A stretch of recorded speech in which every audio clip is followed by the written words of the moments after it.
Dear students and parents, welcome to Dr. TCS Career Guidance. Students and parents ఇప్పటి వరకు మనం IIT series ప్రారంభించాము. JEE mains results జనవరి session వచ్చింది కాబట్టి కొంత మీకు ఎన్ని మార్క్స్ వచ్చాయి, ఎంత ర్యాంక్ రావచ్చు, మీ పర్సంటైల్కి అనేటువంటి అన్ని వీడియోస్ కూడా చేశాము. వివిధ రకాల యూనివర్సిటీస్ గురించి కూడా చెప్తూ వచ్చాను. కాకపోతే ఇప్పటి నుంచి మనం ఎన్ఐటి సిరీస్ అనేది ప్రారంభిస్తున్నాం అనమాట. అన్ని ఎన్ఐటీల గురించి మీకు ఇక్కడ క్లియర్ కట్గా ఇన్ఫర్మేషన్ ఉంటుంది. సో మొట్టమొదటిగా టాప్ ఎన్ఐటి వచ్చేసి మన అందరికీ తెలిసిన తిరుచినాపల్లి కాబట్టి ఈ తిరుచినాపల్లి ఎన్ఐటి గురించి డిస్కస్ చేయబోతున్నాం. ఇక్కడ ఏమేమి డిస్కస్ చేయబోతున్నాం ఏందనేది కూడా మనకి మొత్తం మీరు వీడియో చూసినట్లయితే క్లియర్గా కనపడుతుంది. సో టోటల్గా మనకి షిప్పూర్తో కలిపి మనకి 32 ఎన్ఐటీస్ ఉన్నాయి.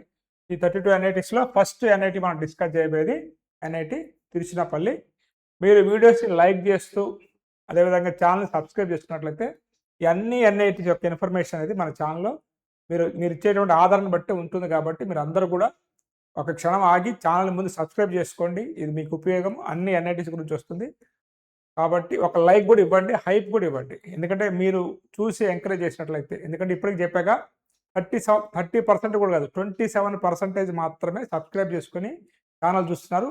రిమైనింగ్ అబోవ్ 70% ఛానల్ని సబ్స్క్రైబ్ చేసుకోలేదు. దయచేసి మీరు ఛానల్ సబ్స్క్రైబ్ చేసుకుంటే ఛానల్ని ఇంప్రూవ్ చేసినట్టు ఉంటుంది, కొంత ఎంకరేజ్ చేసినట్టు ఉంటుంది. కాబట్టి ఒక క్షణం ఆగి అందరూ కూడా ఛానల్ని సబ్స్క్రైబ్ చేయవలసిందిగా కోరుతున్నాను. ఓకే, అదేవిధంగా ఇక్కడ చూసుకోండి, మొత్తం కూడా మనకి ఇక్కడ ఏ ఎన్ఐటి ఎక్కడ ఉంది ఏందనేది ఇండియాలో మాకు ఇక్కడ ఇవ్వడం జరిగింది. ఇది వచ్చేసి మనకి తిరుచినాపల్లి మనకి ఇక్కడ తమిళనాడులో ఉందన్నమాట. కాబట్టి ఈ ఎన్ఐటిలో ఉన్నటువంటి బ్రాంచెస్ ఏంటి అంటే తిరుచినాపల్లి ఎన్ఐటి గురించి చెప్తాము. మనకి అదేవిధంగా ప్లేస్మెంట్స్ ఎలా ఉన్నాయి, ఫీజు ఎంత ఉంటుంది, మన కట్ ఆఫ్ ఎంత ఉంటుంది అనమాట, ఈ జేఈ మెయిన్స్ కట్ ఆఫ్ ఎంత ఉంటుంది అనేది కూడా ఈ వీడియో డిస్కస్ చేయబోతున్నాం. కాబట్టి వీడియోని పూర్తిగా చూడండి. అదేవిధంగా సో ఈ ఎన్ఐటి తిరుచినాపల్లి ఎంట్రన్స్ ఇలా ఉంటుందన్నమాట. ఇక్కడ నా classmate professor department of electrical ఇంజనీరింగ్లో ఇద్దరము కలిసి ఎంటెక్ చదివాము జేఎన్‌టీయూ హైదరాబాద్లో. పేరొద్దులే కానీ మంచి ప్రొఫెసర్, ఇప్పుడు ఒక టచ్లో ఉంటాడు. నెక్స్ట్ ఇది ఎన్ఐటి తిరుచినాపల్లి గురించి మాట్లాడుకున్నట్లయితే 1964లో ఎస్టాబ్లిష్మెంట్ అయింది. తమిళనాడులో ఉందని చెప్పాను మీకు. అండ్ రైల్వే స్టేషన్ నుంచి మనకి 19.5 కిలోమీటర్స్ దూరంలో ఉంటే ఎయిర్పోర్ట్ నుంచి 18 కిలోమీటర్స్ దూరంలో ఉంది. ఎన్ఆర్ఎఫ్ ర్యాంకింగ్ మాత్రము 9 అనమాట. అంటే ఐఐటీలతో పోటీ పడేటువంటి ఎన్ఐటి ఉందా ఏదన్నా అంటే ఈ ఎన్ఐటి తిరుచినాపల్లి. కాబట్టి గుర్తుపెట్టుకుంటే జేఈ మెయిన్స్ యొక్క ఎవరైతే ఉన్నారో లాస్ట్ ఇయర్ కూడా మనం ఒక స్టూడెంట్ని ఇక్కడ జాయిన్ చేయించాము. తనకు వచ్చిన ర్యాంక్ ప్రకారంగా తనకి ఫస్ట్ ట్రిపుల్ వచ్చింది. నువ్వు ఓపిక పట్టమ్మా, నీకు ఈసీ వస్తుందని చెప్పాము. లాస్ట్ రౌండ్ వరకు కూడా ఈసీ జాయిన్ అయిపోయింది. మీకు కూడా అటువంటి గైడెన్స్ కావాలనుకున్నట్లయితే ఈ వాట్సాప్ నెంబర్కి మెసేజ్ పెట్టి వివరాలు తెలుసుకొని మన పెయిడ్ మెంటర్షిప్ తీసుకొని మీరు మన దగ్గర గైడెన్స్ తీసుకోవచ్చు. అదేవిధంగా మీ పిల్లలు 8th క్లాస్ అండ్ అబోవ్ చదువుతున్నా, లేకపోతే మీ ఐఐటి ఫౌండేషన్లో ఉన్న మీ పిల్లల యొక్క స్కిల్స్ తెలుసుకొని వీళ్ళ పర్ఫార్మెన్స్ ఎంత ఉంది, ఏంటి, వీళ్ళ భవిష్యత్తు ఏంటి తెలుసుకుందాం అనుకున్నట్లయితే ఈ వాట్సాప్ నెంబర్కి మెసేజ్ పెట్టండి. ఇప్పటికి నాకు వచ్చేటువంటి సమాచారం ప్రకారం అంటే ఎప్పుడైతే 8th, 9th, 10th క్లాస్లో కొంతమంది పిల్లలు ఎగ్జామ్ రాసిపెట్టారు కదా, వాళ్ళకి అప్పుడు చెప్పానమాట, మీ పిల్లలు జేఈ మెయిన్స్లో 98 అబోవ్ 99 కొడతారు, మీకు మంచి పర్సంటేజ్ వస్తుంది వీళ్ళకి అన్నటువంటి పేరెంట్స్ కొంతమంది నేను మాట్లాడేది కూడా రికార్డ్ చేసుకొని నాకే మళ్ళీ పంపించి వాళ్ళ జేఈ స్కోర్ కార్డు పంపించారనమాట. దాని గురించి కూడా వీడియో చేస్తాను. కాబట్టి అంత ఎక్యురసీ రిపోర్ట్ వచ్చేటువంటి ఈ యొక్క స్కిల్ టెస్ట్ని 8th class and above students ఎవరైనా రాయొచ్చు. ఐఐటి ఫౌండేషన్లో ఉన్నా లేకున్నా, రేపు ఇంటర్మీడియట్లో ఏ బ్రాంచ్ తీసుకోవాలి, బీటెక్లో ఏ బ్రాంచ్ తీసుకోవాలి కన్ఫ్యూజన్ ఉన్నా 8th class to intermediate students అందరికి చాలా ఉపయోగపడుతుంది. కాబట్టి మీ అందరూ కూడా ఈ స్కిల్ టెస్ట్ని కూడా మన ఛానల్ ద్వారా అందిస్తున్నాం. కాబట్టి అది కూడా ఆర్టిఫిషియల్ ఇంటెలిజెన్స్ కాబట్టి ఎక్యురసీ రిపోర్ట్ చాలా ఉంది, మీరు ట్రై చేయండి. ఓకే, ఇక మీకు ఇబ్బంది పెట్టకుండా మన వీడియోలోకి వెళ్ళిపోతే ఇక్కడ ఉన్నటువంటి కెమికల్ బ్రాంచ్ ఇక్కడ మీరు తీసుకోండి. ఓపెన్ నుంచి ఎస్సీ ఎస్టీ వరకు కూడా ఈ ఓఎస్ అంటే అదర్ స్టేట్ అనమాట. ఎందుకంటే మ్యాక్సిమం మన ఛానల్ చూసే తెలుగు వారే కాబట్టి మనం తెలుగు వాళ్ళము ఈ ఎన్ఐటి అదర్ స్టేట్ కాబట్టి అదర్ స్టేటే చెప్తున్నాం. ఎందుకంటే మన మీ టైం వేస్ట్ నా టైం వేస్ట్, హోమ్ స్టేట్ కూడా పెడితే కాబట్టి అదర్ స్టేట్ అనమాట. ఈ అదర్ స్టేట్లలో ఓపెన్ కేటగిరీ నుంచి మనకి ఎస్టీ కేటగిరీ వరకు ఇది ఉన్నాయన్నమాట. ఇక్కడ ఇవన్నీ ర్యాంక్స్ అనమాట. ఇక్కడ మీరు ఓపెన్ కేటగిరీలో అయితే మంది సిఆర్ఎల్ ర్యాంకు, మిగతా అవన్నీ కూడా కేటగిరీ ర్యాంక్స్. మీకు ఏప్రిల్ సెషన్ అయిపోయిన తర్వాత మీకు కట్ ఆఫ్ పర్సంటేజ్తో పాటు మీ కేటగిరీ ర్యాంక్ కూడా వస్తుంది కదా, ఆ కేటగిరీకి సంబంధించిన ర్యాంక్ అనమాట. గుర్తుపెట్టుకోండి. కెమికల్ ఇంజినీరింగ్ రావాలంటే మీకు ఉండాల్సినటువంటి ర్యాంక్ అది. అదే కెమికల్ ఇంజినీరింగ్ తర్వాత మీరు చూసుకోండి సివిల్ ఇంజినీరింగ్ అనమాట. సో, సివిల్ ఇంజినీరింగ్ తీసుకున్నా కానీ మీకు అదర్ స్టేట్ కోటా ఇచ్చాను. సో, ఎంత ర్యాంకు రావాలనేది ఓపెన్ నుంచి మీ కేటగిరీ వరకు చూసుకోండి. సివిల్ ఇంజినీరింగ్ తర్వాత నెక్స్ట్ బ్రాంచ్ వచ్చేసి మనకి కంప్యూటర్ సైన్స్ అండ్ ఇంజినీరింగ్. ఇక్కడ చూసుకోండమ్మా. ఫస్ట్ అనమాట. ఏందంటే ఐఐటీలు ట్రై చేస్తారు స్టూడెంట్స్. టాప్ 10 ఐఐటీలు రాలేదనుకోండి, మిడిల్ ఎన్ఐటీలో, లోయర్ ఎన్ఐటీలో వస్తుందనుకోండి, ఇక్కడికెళ్ళిపోతారనమాట. కాబట్టి ఇక్కడ కట్ ఆఫ్ అంటే ఫస్ట్ ఎన్ఐటీ ఇది. అంటే జేఈఈ మెయిన్స్‌లో తీసుకునేటువంటి ఎన్ఐటీలో ఫస్ట్ ఎన్ఐటీ కాబట్టి కంప్యూటర్ సైన్స్ సంబంధించినటువంటి కట్ ఆఫ్ కూడా ఇక్కడ మీరు చూసుకోండి. ఒకసారి స్లైడ్ అయితే ఆపుతున్నాను. ఒకసారి నోట్ చేసుకోండి. కంప్యూటర్ సైన్స్ అయిపోయిన తర్వాత మనకి ఎలక్ట్రానిక్స్ అండ్ కమ్యూనికేషన్ ఇంజినీరింగ్ యొక్క మీ కేటగిరీ చూసుకోండి, మీ కట్ ఆఫ్ చూసుకోండి. Open, EWS, OBC, SC, ST అట్లా ఇచ్చానమాట. ఓకేనా? ఇది ఎలక్ట్రానిక్స్ అండ్ కమ్యూనికేషన్ ఇంజినీరింగ్ యొక్క cut off. Electronics and engineering communication తర్వాత మెకానికల్ ఇంజినీరింగ్ యొక్క కట్ ఆఫ్. మెకానికల్ ఇంజినీరింగ్ కూడా ఈ కాలేజ్ ఫేమస్. ఇక్కడ మెకానికల్ చదివి కూడా చాలామంది స్టూడెంట్స్ సాఫ్ట్వేర్ ప్లేస్మెంట్స్ అయితే కొట్టారు కాబట్టి ఒకవేళ మీకు బెటర్ కాలేజ్ రావట్లేదు, బెటర్ బ్రాంచ్ రావట్లేదు అనుకున్నప్పుడు ఇక్కడ కోర్ బ్రాంచ్ వచ్చినా తీసుకోండి. ప్లేస్మెంట్స్ మీకు ఇబ్బంది ఉండదు. మెటలర్జికల్ అండ్ మెటీరియల్స్ ఇంజినీరింగ్ యొక్క కట్ ఆఫ్ కూడా మీరు మీ కేటగిరీ వైజ్గా అక్కడ ఇవ్వటం అనేది జరిగింది. కొంచెం చూసుకోండి. నెక్స్ట్ వచ్చేసి మనకి ఇంకో బ్రాంచ్ వచ్చేసి ఎలక్ట్రికల్ అండ్ ఎలక్ట్రానిక్స్ ఇంజనీరింగ్ అనమాట. సో ఈ బ్రాంచ్ కూడా అందరికి తెలిసిందే కదా. సిఎస్సి, ఈసీ, ట్రిపుల్ ఇవన్నీ కూడా మంచి టాప్ బ్రాంచెస్ అనుకోవాలి మనము ఐఐటీస్లలో, ఎన్ఐటీస్లలో. దానికి సంబంధించినటువంటి కట్ ఆఫ్ కూడా మీ కేటగిరీ వైజ్గా చూసుకోండి. ఏ నెంబరు ఓపెన్ కేటగిరీ అయితే సిఆర్ఎల్ ర్యాంకు, మిగతా వాళ్ళది వచ్చేసి మీ యొక్క కేటగిరీ ర్యాంక్ అని మీరు గుర్తించాలి.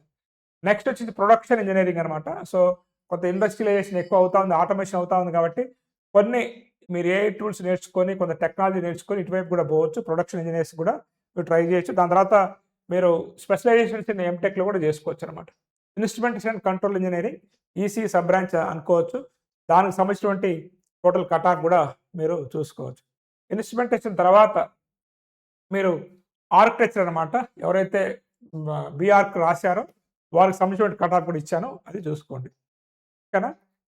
నెక్స్ట్ మీరు తీసుకున్నట్లయితే ఫీజ్ స్ట్రక్చర్ అనమాట. ఇక్కడ మీకు ఫస్ట్ సెమిస్టర్ ఫీజు ఇది 1,17,000 దాకా ఉండొచ్చు. ఇక్కడ ట్యూషన్ ఫీజు వచ్చేసి సెమిస్టర్కి 62,000 ఉందన్నమాట. వన్ టైం ఫీజు ఒక 23,000 కట్టాల్సి ఉంటుంది. ఇది కూడా వన్ టైం రిఫండబుల్ ఒక 8,500 కట్టాల్సి ఉంటుంది. యాన్యువల్ ఫీజు వచ్చేసి మీకు 22,000 ఉంటుంది అనమాట. సో కాబట్టి ఈ రెండు తీసేస్తే సెకండ్ సెమిస్టర్ నుంచి మీకు తగ్గిద్ది అనమాట ఫీజు. అదేవిధంగా మీరు ఇక్కడ హాస్టల్ ఫీజు ఉంటుంది కదా, ఈ హాస్టల్ ఫీజు అనేది కూడా ఫస్ట్ సెమిస్టర్లో మీకు కొద్దిగా ఎక్కువ ఉంటుంది. ఎందుకంటే మీకు ఇక్కడ వన్ టైం ఫీజు ఒక 4,000, ఇంకొక వన్ టైం ఫీజు ఏదో 3,000 ఉంది.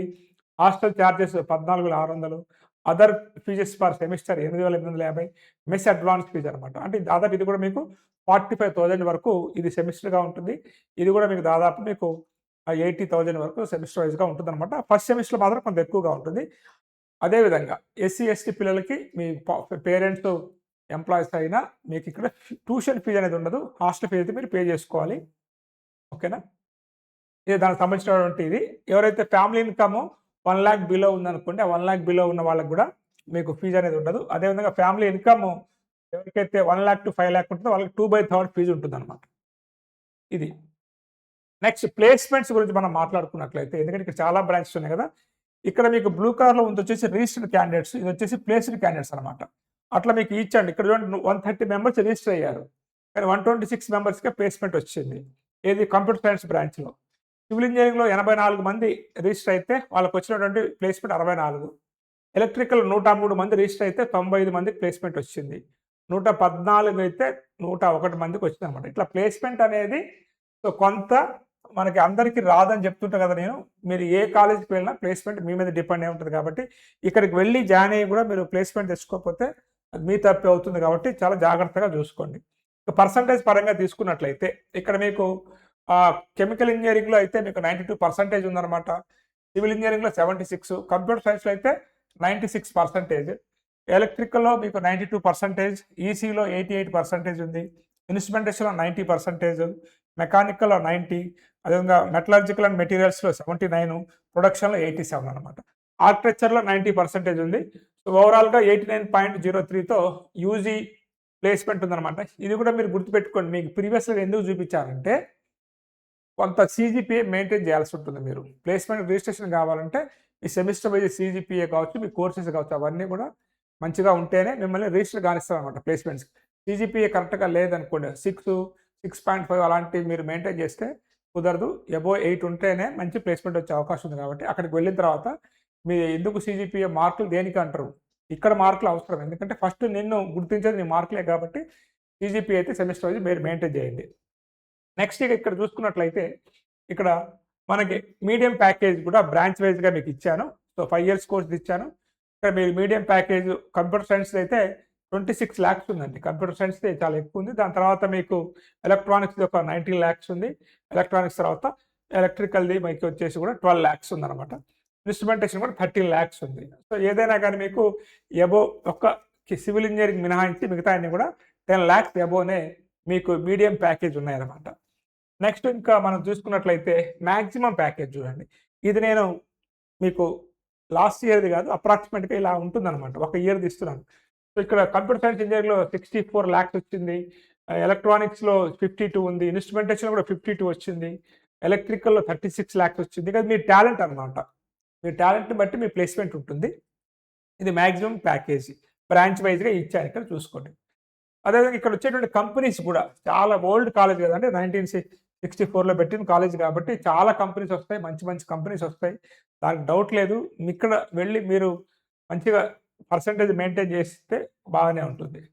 ఇక ప్రోస్ ఏందంటే అమ్మ అకాడమిక్ ఎక్సలెన్స్ చాలా బాగుంటుంది. టాప్ ప్లేస్‌మెంట్స్ ఉంటాయి.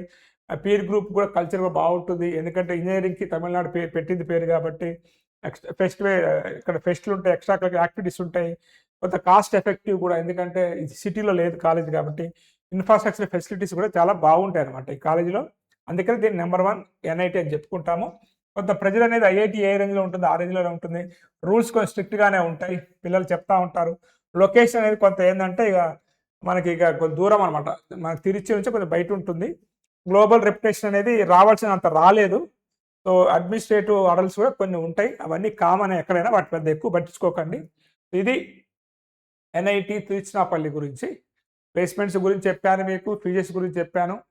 జేఈఈ మెయిన్స్ జోసా కౌన్సిలింగ్ యొక్క లాస్ట్ రౌండ్ కట్ ఆఫ్ కూడా చెప్పానన్నమాట. అండ్ ప్రోస్ అండ్ కాన్స్ కూడా చెప్పాను. సో కాబట్టి ఇక్కడ మీరు స్టూడెంట్స్ అండ్ పేరెంట్స్ గుర్తుపెట్టుకోవాలనుకున్నట్లయితే ఎంత మంచి కాలేజ్ వచ్చినా కానీ మీరు చేయాల్సింది ఏంటంటే రిజిస్టర్డ్ అయ్యాడు ప్లేస్‌మెంట్‌కి కానీ ప్లేస్‌మెంట్ కాలేదు. అంటే సర్టిఫికేషన్ కోర్సెస్ చిన్న చిన్న ప్రాజెక్ట్స్ ఇవన్నీ చేయాల్సి ఉంటుందన్నమాట. ఎన్ఐటీ తిరుచినాపల్లి కూడా మీరు సీట్ వచ్చిన తర్వాత ప్లేస్‌మెంట్ కాలేదంటే కాలేజ్ తప్పు కాదు. అది మీ తప్పే.